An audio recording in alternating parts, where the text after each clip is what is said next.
morning, everybody, and welcome back. It's Tom Christie in the Carving Shop. It's been a little while since I've posted videos on my YouTube channel. Had some vacation in there with family and a project that I was working with Final Approach on that I can't demonstrate now until that hits production next year. So in the meantime, thanks for tuning into the channel. Thanks for continuing to support the channel. And I'm going to start a new project. This is going to be a miniature preening mallard drake. And this is to match up with the preening hen that I did previously on my YouTube channel. So I'll pair these up and kind of put them together for your reference in the same playlist when I finish the series. I've got the body cut out. I'll talk briefly about that. I've got the head cut out. Did both of those on the bandsaw, even though it's very small. Did that carefully, and I'll talk about how I did that. I've got the pattern here. We can take a quick look at that, and then we'll get right to carving. Welcome back again. Thanks for tuning in. If you're enjoying my channel, please hit the subscribe button. That does help me out. Many of you have done that. I appreciate it. It's totally free, and I'll keep it that way. All right, let's get carving. Just a quick look at the pattern. This bird is about 6 inches long to match up with the hen that I carved previously.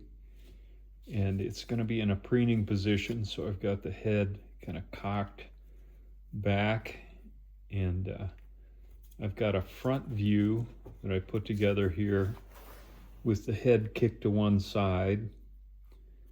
And I cut out the head, got a lot of scrap pieces here. I cut out the front profile on the bandsaw first in order to get that side kick in the wood, and then I put the side pieces back on and cut out the side profile. And it gives us kind of a very unusual looking place to start. But I've started to pencil in the bill. And again, that gives us this side kick. I demonstrated that technique before of cutting out the front profile first on a preening bird. It's just one way to do it. And I did that on this bird. The body is... I left wood here so that I can put this bird, kind of kick the head on an angle, like he's really digging in to the, just behind the cape area there for preening. So I'm going to start on the head and just begin to remove material. And I'm not going to cope any material off. I'm just going to start grinding since this is a small scale bird again. All right, let's start carving the head. Just a couple of other layout details. I've got the center line on the bird, and as it wraps around the back, that center line curves with the curvature of the neck. And then on the bottom, I've penciled in the neck profile that I want to maintain as I start removing wood around. I've also penciled in the bill profile down below around the center line so I can keep that intact.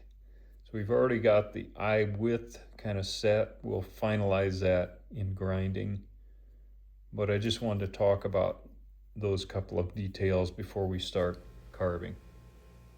Okay, I'm going to use this 1/4 inch burr very carefully, cylindrical burr. And just a note before we start here, these burrs can be very dangerous, so keep your fingers away from the burr. It kind of goes without saying, but for newer carvers out there that may not be familiar with the burr or have used them in carving before, these things can really snag. So you've got to continually reposition your fingers and hands to keep them out of the way.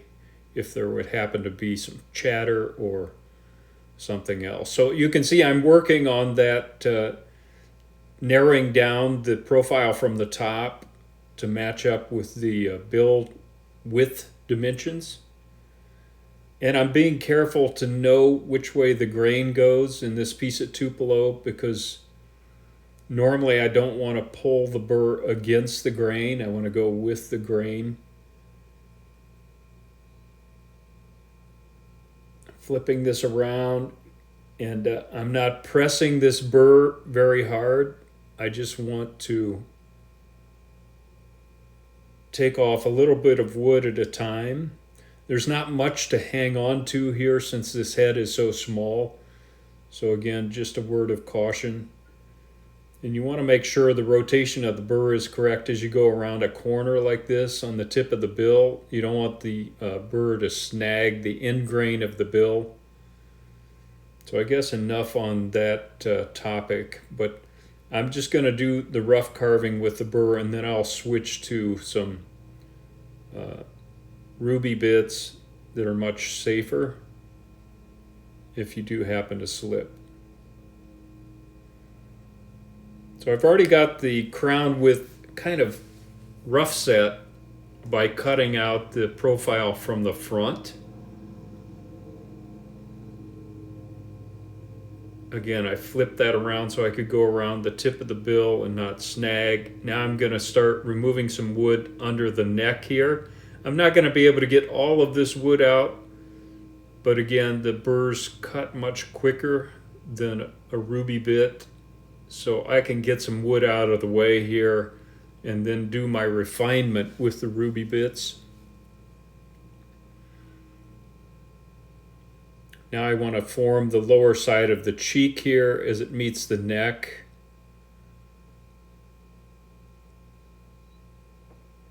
And then round that cheek down into the neck here. This is normal speed. I don't want to speed this up, especially using a burr. I just want to show you actual carving speed here.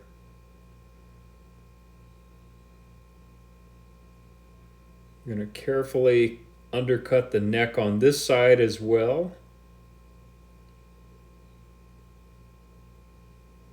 And flip that around, so again I'm not pulling against the end grain of the neck. I'll finish the job there with a ruby bit, doing a little bit of shaping here, but that area under the neck here I'm going to save for a ruby bit. I've drawn my center line on the back of the head as I mentioned before, so I'm going to keep that in mind as I start to form the curvature of the neck in back and round from either side to that center line. The back of this mallard head, we don't want it to be a sharp crest. It's just a gently rounded in back. Going to round the head here as it goes up to the crown.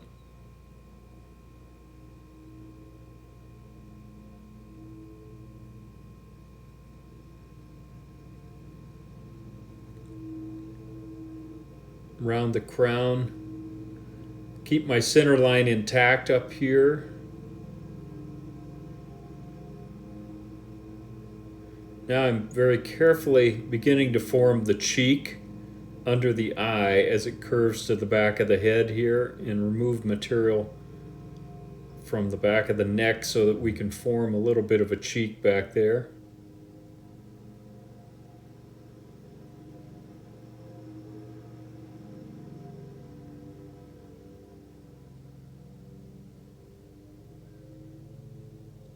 And narrow up this area as the head meets the bill in front, and round this cheek. Sorry for the mowing going on in the background. That's the neighbor, but that's the way life continues as we carve. So that's a rough carve on that side. Now I'll work on this opposite side. and I'll come back and hit that notch with a ruby bit later. So I've penciled in the notch location so that I can kind of keep it in mind, keep it visible as I'm doing this rough carving. I always mention this, but I don't want to lose the profile of the head that I worked hard to establish in the pattern. And if I start cutting into the center line, then I'm effectively changing my pattern from the side profile, and I don't want to do that. So I formed that cheek on that side, taking some material off here as we go to the back of the neck, and then rounding that cheek.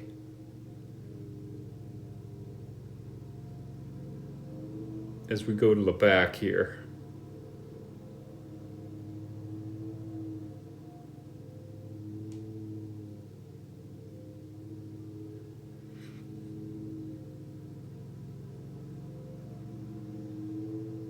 Now I'm just going to look at the symmetry of the two sides, make sure I have roughly the same amount of material on each, and we can go with the ruby bits now and begin to refine these shapes. All right, now I've got a little flame shaped ruby bit, and I can use that to get under this area of the neck and chin and shape that up. And I like this little ruby flame shape because I can use the point of the flame to really get in to some tight areas. And I can use the side of the flame shape to really remove more material quickly. So there, I've got that cut in. I'll do this side, same fashion.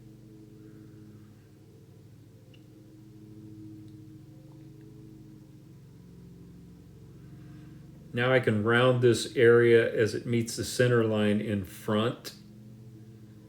And again, do this much more effectively with the small ruby bit. Ruby bit does a lot better pulling against the grain because it's not going to snag the grain and jump or hop.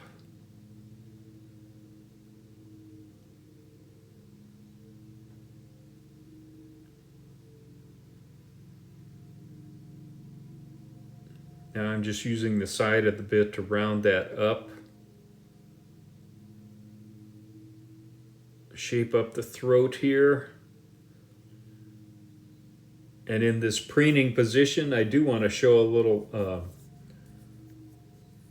cheek above the neck, because as it cocks its head back into a preening position, the cheeks tend to bulge a bit.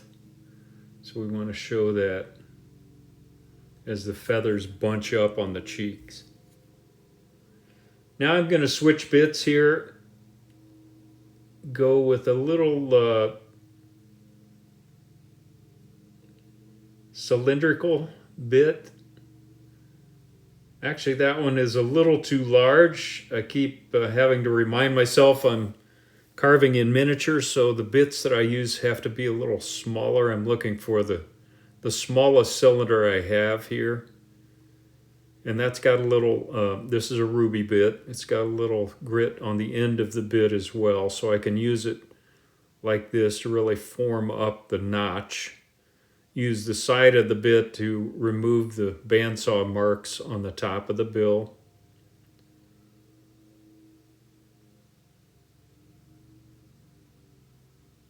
The carving procedure on this miniature is pretty much the same as I use on larger heads, except you just have to use different tools because of the small dimensions on everything.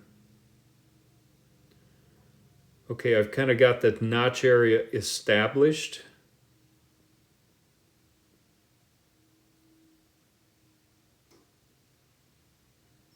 Now I'm going to pencil that in so I can eyeball this and see if I've got symmetry on the notch. I've mentioned this before, but when you're doing miniatures, symmetry is pretty important because it's very easy to get dimensions off and really change the look of the carving. Now I'm using a little cone-shaped, triangular-shaped ruby bit, and I'm going to use this bit to do the refinement of the shaping pretty much across the entire head here. I'm rounding the bill. And I like this cone shape again because I can use the tip of the bill to get into the tip of the bit to get into some tighter areas, and the side of the bit to really remove wood quickly. So I'm going to round things in general, begin to shape that eye channel. I'm going to carve in the eyes, so I don't want to cut that eye channel too deep right now. Just the beginning of an indication of an eye channel. If I cut too deep, I won't have enough wood to shape up those eyes later. So now I'll use this bit, go around the entire head. You can see that hourglass shape from the front is kind of beginning to form. And I'm removing all of the grinding marks from the burr because it does tend to scar up the wood a bit as it's hogging off wood.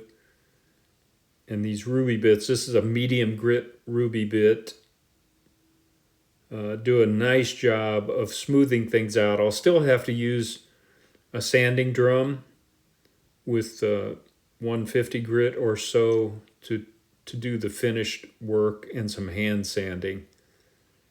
But I can get a long ways with this bit.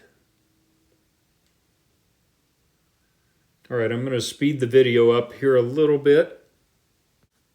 This is 2x speed, so we can get through it a little quicker, but I don't want to leave anything out as I'm shaping up this head.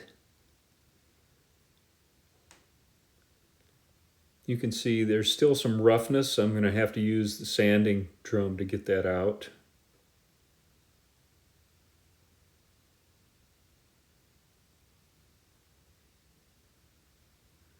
I'm just rounding things in general, starting to take shape. All right, I want to use the pencil and begin to identify where the bill meets the face here. So I'll use my dividers, get a dimension from the tip of the bill to where the cheek meets the bill on the side of the face here, and mark that dimension on both sides. Then I'm going to pencil in from this little return area above to where the cheek meets the bill.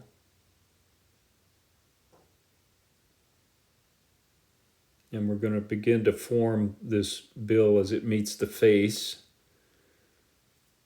I'm going to use a little cylindrical ruby bit, back to that small bit, and go in here with the edge of the bit and begin to define the cheek there. I don't have to cut much material off here because it's a miniature. So pretty delicate work, doing the same thing on the opposite side and where that meets up with the points of the notch. And then I'll get another dimension on the lower part of the cheek there. Is it the place where the upper and lower mandible meet? Get my pencil out here again and mark these out so that I get a better view of the bird. Make sure they're symmetrical from side to side. Now I want to get a dimension from the tip of the bill to where the upper and lower mandible meet here in the corner, and mark that on the carving. Now I'll go in with my little cylindrical tool again, relieve this area, remove some wood so that I can carve in that separation between the upper and lower mandible. You can see I've penciled those in. And again, I'll be checking symmetry closely from side to side. Just want to reiterate, in a miniature carving especially, it's a little difference from side to side is really going to be exaggerated. So we want to make sure that we maintain symmetry. Those of you that have carved miniatures know what I'm talking about. It's so easy to get off dimensionally. The bill looks too long, too wide, not long enough. It's easy to get out of whack on our dimensions on a miniature, so we're not going to let that happen. Get my pencil out again here. Make sure I've got a nice shape on the cheek there. The pencil helps me identify any areas that I need to clean up as well. Now I'm going to re-strike that dimension so that I know exactly where that upper mandible meets the lower mandible. A little curvature down there for a little almost smile-like look.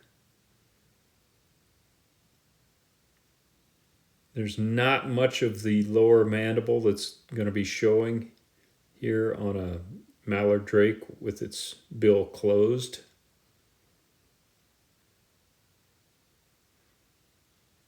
Now I'm going to use a sharp knife and very carefully score this separation line between the upper and lower mandible. And that helps me get a nice clean separation. If I just start carving this, it's very easy to get kind of a roly-poly line there as the bit is digging into the wood, and the difference in the grain structures can move the bit around a bit. So I like to make that score line, use the tip of this small cylinder, and I'm just removing a little bit of wood so that we get a little bit of a shadow cast from the upper to the lower mandible. Taking a little wood out there as the lower mandible meets the face. Now I'm going to very carefully use 150 grit on my 1/2-inch sanding drum and my Dremel or my Fordham, and sand the entire head here, starting with the bill, to remove all the bumps and grinding lines. You can see a little bit of difference in the grain. Hardness can create some concaved areas in your carving there on the crown, so I'm going to carefully remove those.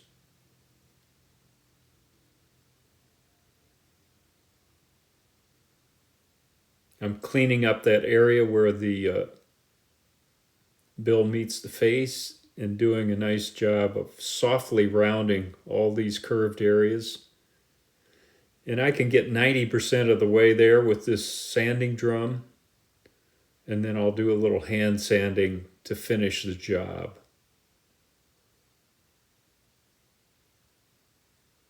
So I'll do the entire head and then come back. Here's just a quick look at the work that's been done so far. I did a little bit of sanding to smooth things out, and we can do some more planning now. We'll have to narrow that crown up a bit, and next we'll set the eye position. I'm going to carve in the eyes on this bird since they're so small. Now I want to set the proper dimension on the width of the eyes, and since I'm carving the eyes in, I have to make sure I don't take out too much wood.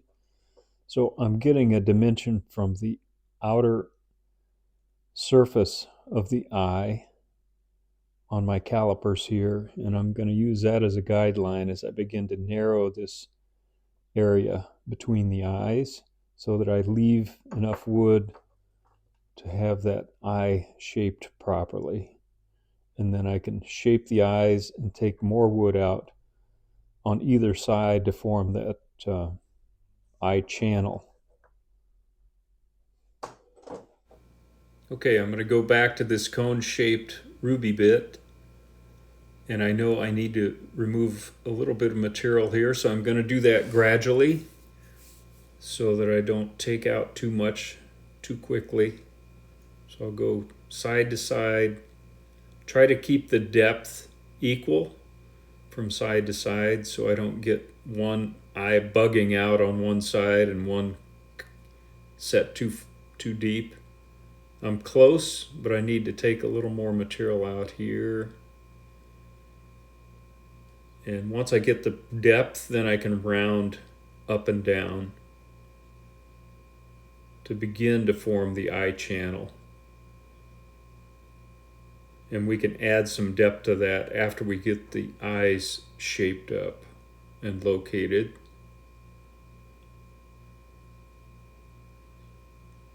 Going a little deeper on this side, rounding up and down.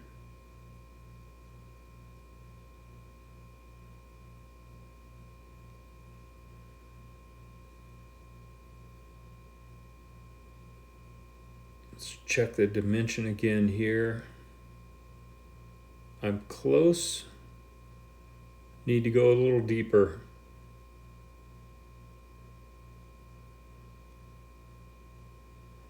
I don't carve a lot of eyes, and I don't do a ton of miniatures, so I'm working a little slower here, just to be cautious.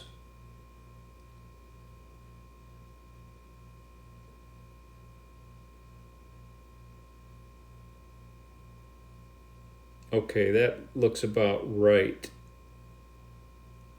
So I need to locate the eyes here.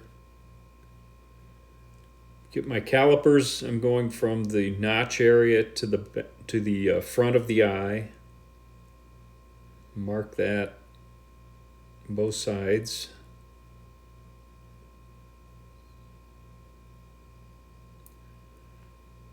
And then I think this eye is about 4 millimeters. That's a note that I had put on the hen that I did.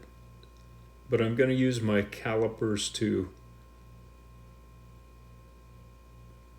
kind of define the perimeter of the eye front to back, and then pencil in the eye shape here.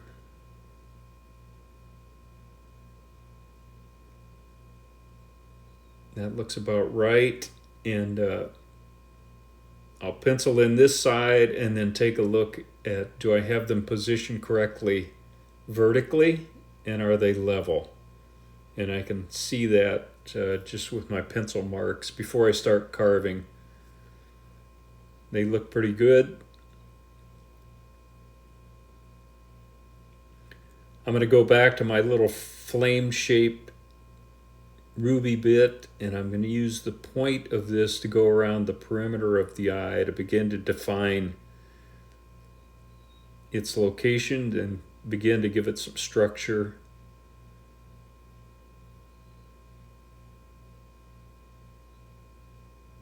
So I'm just using the point again to go around the perimeter. Pretty meticulous work at this scale, but once I go around the perimeter, then I'm beginning to remove wood in front and in back of the eye, round the eye itself, and round up into the crown and down into the cheek. Kind of hard to see, but I'll get my pencil out here in a minute, re-pencil the eye location so we can see it a little better. And I'm just going at this slowly. Again, the shape of the eye is pretty critical to convey life and make it look realistic.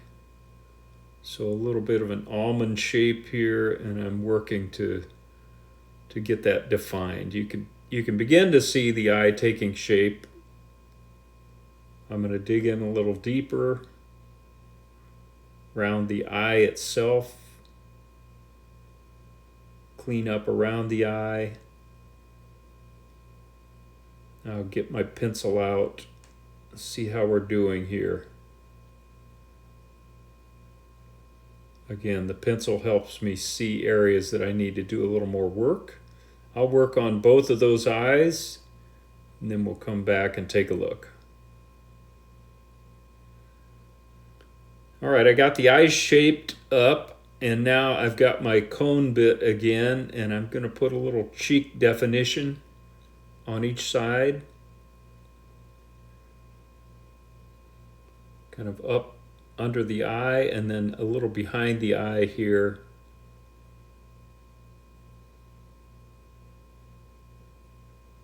So I use the tip to kind of create a shallow trench, and then I'm using the side of the bit to smooth that out in all directions so it doesn't cast a harsh shadow.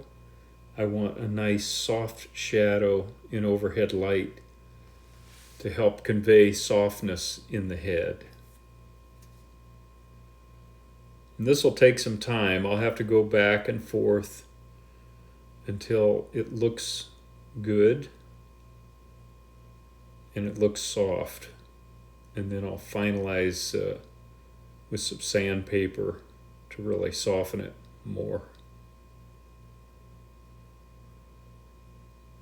Taking that right down to where the upper and lower mandible meet. Taking that under the chin, under the neck there, so it casts a little bit of a shadow here.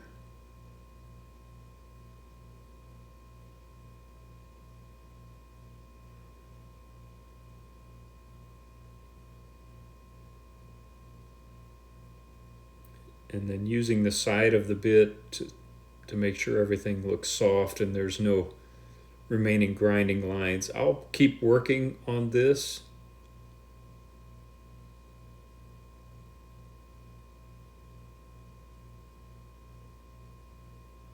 So that I go deep enough to cast a bit of a shadow, but not too deep. Catch this other side, and I'm going to show this just maybe a little better angle here on this side. You can see I cut in that little bit of a groove, and now using the side of the bit to smooth everything out.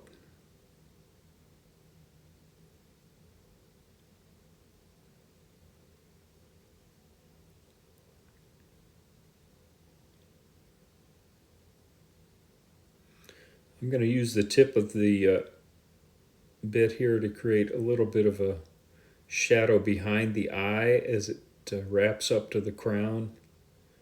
Give it a little more character there. I realize this is kind of hard to see. I do these videos because the shop blower dust collection system is on, and it's impossible to do any narration while I'm carving, so I'm doing it after the fact, and there you can see a little bit of a shadow there behind the eye. I think it gives it a little more character. But my point was sometimes after the fact I see that my video angles aren't the best in the world. They are what they are, and take what you can get. And I try to give you a clear shot, but especially in these miniatures, it's difficult. And as soon as I zoom in on something, I start carving off screen. So now I'm using the 1/2 inch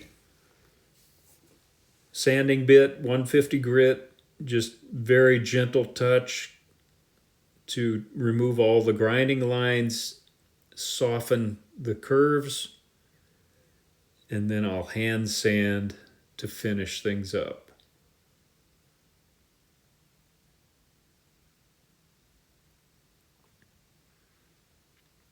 I'm going to use a little 2-part epoxy when I paint the bird to put the shine in the eyes since I don't have glass eyes, and that epoxy is actually going to give me a little bit of additional curvature in the eye when it's all said and done, and that'll make it look even more lifelike. All right, I'll get this all sanded rather than you watching me sand, and then I'll be back. Here's a quick shot of the roughed out head, kind of 3D.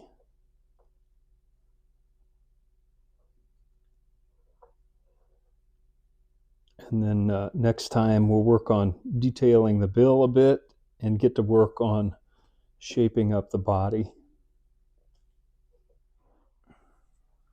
All right, that's a good place to stop session 1 of the miniature preening Drake Mallard. We've got the head shaped up. We'll get a few details added next time, not too many, to the head, and then get to work on the body. Until then, Tom Christie signing out. Good carving to you.